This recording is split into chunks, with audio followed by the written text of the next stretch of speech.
ನಮಸ್ತೆ ಸ್ನೇಹಿತರೆ. ವಿಡಿಯೋ ಶುರು ಮಾಡೋಕ್ಕಿಂತ ಮುಂಚೆ ಈ ಚಾನೆಲ್ ಅನ್ನು ಸಬ್ಸ್ಕ್ರೈಬ್ ಮಾಡೋದನ್ನ ಮರಿಬೇಡಿ. ವಿಡಿಯೋ ಲೈಕ್ ಆದ್ರೆ ಕಮೆಂಟ್ಸ್ ಮಾಡೋದನ್ನ ಮರಿಬೇಡಿ. ಈಗ ವಿಡಿಯೋ ಶುರು ಮಾಡೋಣ. ಸ್ಥಳ: ಚಿಕ್ಕಮಗಳೂರು ಜಿಲ್ಲೆ, ಮುಳ್ಳಯ್ಯನಗಿರಿ ಬಳಿ ಒಂದು ಹಳೆಯ ಎಸ್ಟೇಟ್. 2018ರ ಜುಲೈ ತಿಂಗಳು.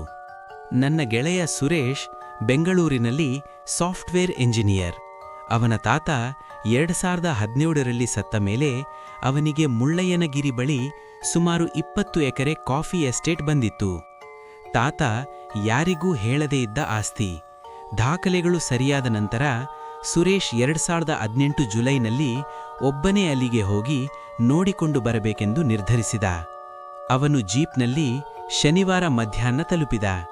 ಎಸ್ಟೇಟ್ನಲ್ಲಿ ಒಬ್ಬ 65 ವರ್ಷದ ಕಾವಲುಗಾರ ಮಾತ್ರ ಇದ್ದ. ಹೆಸರು ರಾಮಯ್ಯ. ರಾಮಯ್ಯ ಮೊದಲನೆಯ ದಿನವೇ ಹೇಳಿದ್ದು, ಸಾಬ್, ಈ ಮನೆಯಲ್ಲಿ ರಾತ್ರಿ ಯಾರೂ ಇರಬಾರದು. 40 ವರ್ಷದಿಂದ ನಾನು ಇಲ್ಲೇ ಇದ್ದೀನಿ. ಆದ್ರೆ ಮನೆಯೊಳಗೆ ಒಂದೇ ಒಂದು ರಾತ್ರಿ ಕೂಡ ನಿದ್ದೆ ಮಾಡಿಲ್ಲ. ನೀವು ಬೇಕಿದ್ರೆ ಹೊರಗೆ ಗುಡಿಸಲಲ್ಲಿ ಮಲಗಿ, ಮನೆಗೆ ಬೀಗ ಹಾಕಿ ಬಿಟ್ಟು ಬಿಡಿ.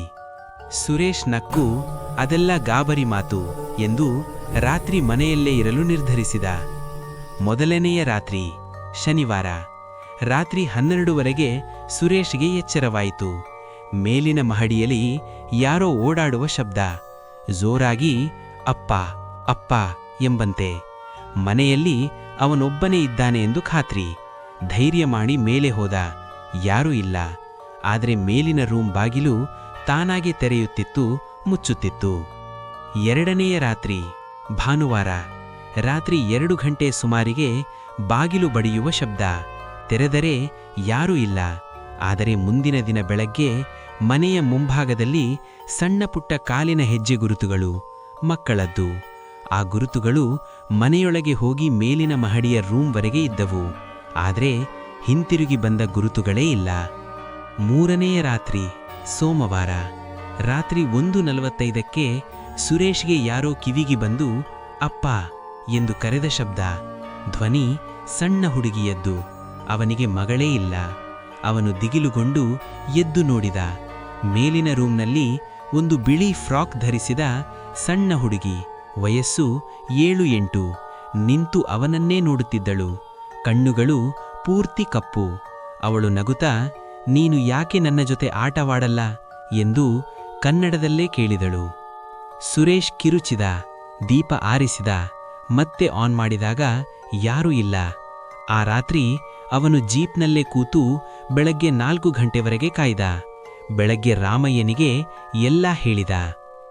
ರಾಮಯ್ಯ ಶಾಂತವಾಗಿ ಹೇಳಿದ್ದು, ಅದು 1978ರಲ್ಲಿ ಈ ಮನೆಯಲ್ಲೇ ಸತ್ತು ಹೋದ ಸಾಹೇಬರ ಮಗಳು ಪ್ರಿಯಾ. ಅವಳ ತಾಯಿ ಆತ್ಮಹತ್ಯೆ ಮಾಡಿಕೊಂಡ ಮೇಲೆ ಸಾಹೇಬರು ಅವಳನ್ನು ಇಲ್ಲೇ ಬಿಟ್ಟು ಲಂಡನ್ಗೆ ಹೋದ. ಹುಡುಗಿ ಒಬ್ಬಳೇ ಸತ್ತು ಹೋದಳು. ಆಮೇಲೆ ಈ ಮನೆ ಖಾಲಿಯಾಯಿತು. ನಾನು ಇಲ್ಲಿಗೆ ಬಂದಾಗಿನಿಂದ ಅವಳು ಒಬ್ಬೊಬ್ಬರನ್ನು ಕರೆಯುತ್ತಾಳೆ. ಆದ್ರೆ ಯಾರೂ 3 ರಾತ್ರಿಗಿಂತ ಹೆಚ್ಚು ಇದ್ದವರೇ ಇಲ್ಲ. ಸುರೇಶ್ ಆ ದಿನವೇ ಎಲ್ಲಾ ದಾಖಲೆಗಳನ್ನು ರಾಮಯ್ಯನ ಹೆಸರಿಗೆ ಬರೆಸಿ ಎಸ್ಟೇಟ್ ಅವರಿಗೇ ಬಿಟ್ಟುಕೊಟ್ಟು ಬೆಂಗಳೂರಿಗೆ ವಾಪಸ್ ಬಂದ. ಇಂದಿಗೂ ಅವನು ಚಿಕ್ಕಮಗಳೂರು ರಸ್ತೆಯಲ್ಲಿಯೇ ಜೀಪ್ ಹತ್ತಿ ಹೋಗುವಾಗ ಮುಳ್ಳಯ್ಯನಗಿರಿ ಕಡೆಗೆ ತಿರುಗಿ ನೋಡುವುದಿಲ್ಲ. ಇದು ಸುರೇಶ್ ನನಗೆ 2019ರಲ್ಲಿ ನೇರವಾಗಿ ಹೇಳಿದ ನಿಜವಾದ ಘಟನೆ. ಅವನ ಜೀಪ್ನ ಡ್ಯಾಶ್ಬೋರ್ಡ್ನಲ್ಲಿ ಇನ್ನೂ ಆ ಎಸ್ಟೇಟ್ನ ಕೀ ಇದೆ. ಯಾರಿಗೂ ಕೊಡದೆ ತೆಗೆಯದೇ ಇಟ್ಟಿದ್ದ.